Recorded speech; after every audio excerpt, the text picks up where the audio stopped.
Hello everyone, আসসালামু আলাইকুম। এই ভিডিওতে আমি তুলে ধরবো ইম্পেরিয়াল এক্সপ্রেসের বহরে যুক্ত হওয়া একটি ফুললি স্লিপার বাস, যেটিকে তৈরি করেছে বাংলাদেশেরই এভাররাইট মোটরস।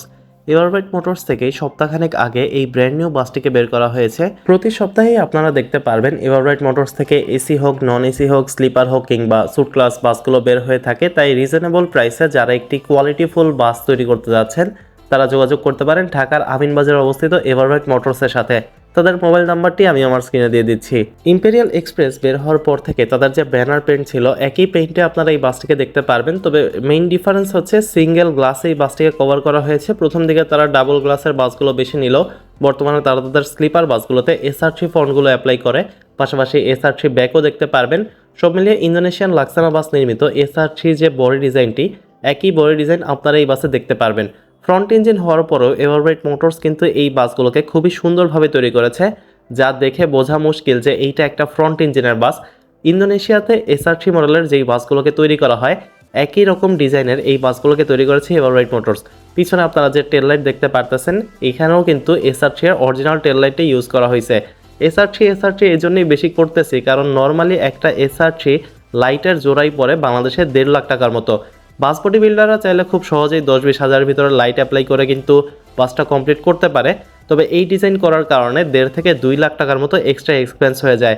তবে মেইন যেটা ডিফারেন্স হয় সেটা হচ্ছে বাসের লুক। পিছনে কিছুটা আপনারা একটা রেসিং টাইপ লুক দেখতে পারবেন, TRD টাইপ লুক যেটা। বাসের ব্যাগ যেটা, এইটা যে কোনো বাসের চেয়ে একটু অন্যরকম, যদিও এইখানে যে লাইটটা অ্যাপ্লাই করা হয়েছে, তবে লাইটের পাশাপাশি ব্যাগের পুরো ডিজাইনে কিছুটা চেঞ্জেস আনা হয়েছে, যার কারণে পিছের লুকটা অনেক বেশি অ্যাট্রাকটিভ দেখা যায়। বাসের যেটা পেইন্ট, এটা অ্যাজ ইউজুয়াল ইম্পেরিয়াল এক্সপ্রেসের পেইন্ট এরকমই হয়ে থাকে। লেল্যান্ডের একটা লোগো আপনারা দেখতে পারবেন, 12 মিটারের বাস। বাসের শুরুতে আপনারা একটা ফায়ার এক্সটিংগুইশার দেখতে পারবেন, CCTV ক্যামেরার ব্যবস্থা রয়েছে। এসির নব অনেক বেশি বাড়িয়ে দেওয়া হয়েছে যাতে যারা সামনে থাকবে কেবিনের তাদের যাতে কোনো রকম আসলে গরম না লাগে, যেহেতু ইঞ্জিনটা সামনে, তো এখানে ইঞ্জিনের হিটটা একটু বেশি থাকে, এই কারণে ড্রাইভার সুপারভাইজারের অনেক সময় সমস্যা হয়। তবে সামনের নব বাড়িয়ে দেওয়ার কারণে সামনের পার্টটাও কিন্তু অনেক ঠান্ডা থাকবে।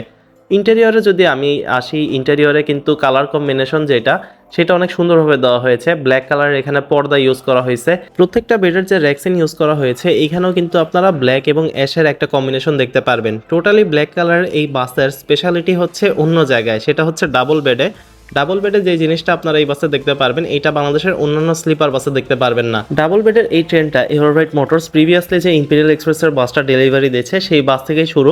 আপনারা দেখতে পারবেন যে ডাবল বেডেও কিন্তু আলাদা আলাদা এসি কন্ট্রোলার রয়েছে এবং একটা পর্দার ব্যবস্থা রয়েছে, অর্থাৎ কোনো যাত্রী যদি চায় যে মাঝখানে একটি পর্দা দিয়ে দিতে, তারা কিন্তু সেটা দিতে পারবে। অপরিচিত যাত্রী হলে এটা অনেক বেশি কার্যকর হয়। এবং এসির যে ব্যাপারটা, এইটাও কিন্তু আলাদা আলাদা এসির ভেন্টিলেশন সিস্টেম আছে, অর্থাৎ কেউ যদি চায় যে ডাবল বেডে এক পাশে একজন এসি খোলা থাকবে, আরেক পাশের এসি বন্ধ থাকবে, সেটাও পসিবল। আবার কেউ যদি চায় যে আমার সাইডের লাইটটা অন থাকবে, আরেক সাইডের লাইট অফ থাকবে, সেটাও পসিবল। ইন্ডিয়াতে ভলভো 9600-তে এই রকমের ডেকোরেশন থাকলেও বাংলাদেশে প্রথমবারের মতো এই রকমের ডেকোরেশন ইনভেন্ট করেছে এভাররাইট মোটরস। এবং টোটালি একটা স্লিপার বাসে যা যা থাকা দরকার, এসি কন্ট্রোলার থেকে শুরু করে রিডিং লাইটস বলেন, কিংবা সুপারভাইজারকে কল করার অপশন বলেন, কিংবা 3 পিন বা 2 পিনের চার্জিং পোর্ট বলেন, সব কিছুরই ব্যবস্থা আপনারা এই বাসে দেখতে পারবেন। সো একটা পারফেক্ট স্লিপার বাস যদি আমি বলি, সেটা অবশ্যই ইম্পেরিয়াল এক্সপ্রেসের এই বাসটাকে আমি বলবো, যেটা বাংলাদেশের এভাররাইট মোটরস থেকে নির্মিত। পরিবহন জগৎ রিলেটেড যে কোনো তথ্য সবার আগে জানতে চ্যানেল সাবস্ক্রাইব করে পাশে থাকার অনুরোধ রইল। ভিডিওটি ভালো করে শেয়ার করে দিতে পারেন আমাদের অফিসিয়াল ফেসবুক পেজ থেকে।